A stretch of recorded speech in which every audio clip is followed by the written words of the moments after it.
बलांगीर सांसद संगीता सिंहदेव को बड़ सफलता 5 थरर बीजेपी सांसद संगीता को मिला श्रेष्ठ महिला सांसद पुरस्कार। नुआदिल्ली में आयोजित लोकमत संसदीय पुरस्कार 2025 समारोह में यह सम्मान मिली। चलित वर्षर श्रेष्ठ महिला सांसद भाव में पुरस्कृत कर संसद में उल्लेखनीय प्रदर्शन पर यह पुरस्कार दि जाएगी।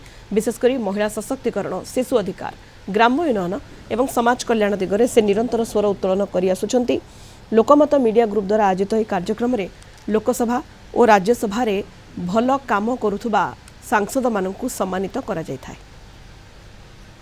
अधिक सूचना पाई बलांगीर ब्यूरो हेड चित्तरंजन मिश्र आम सहित फोन लाइन रे जोड़ी होइछंती। चित्तरंजन, 5 थरर बीजेपी सांसद संगीता सिंहदेव को पुरस्कृत करा जायछि। तांकर उल्लेखनीय प्रदर्शन पाई संसद रे से पुरस्कृत होइछंती एवं ये बड़ सफलता बलांगीर सांसदक पाई।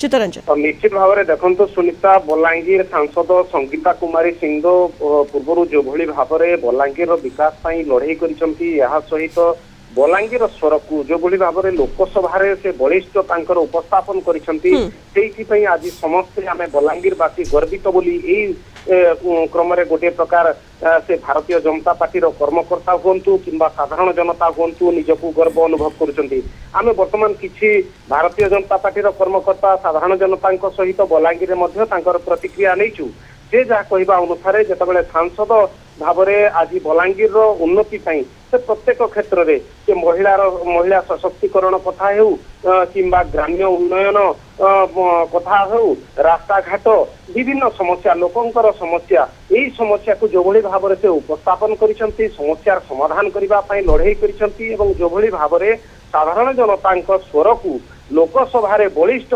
उपस्थापन रही आज बलांगीरवासी निजक गर्व अनुभव करुछंती एवं यह सहित आगामी दिन में यही लड़ाई जारी रोकों काम करेंगे।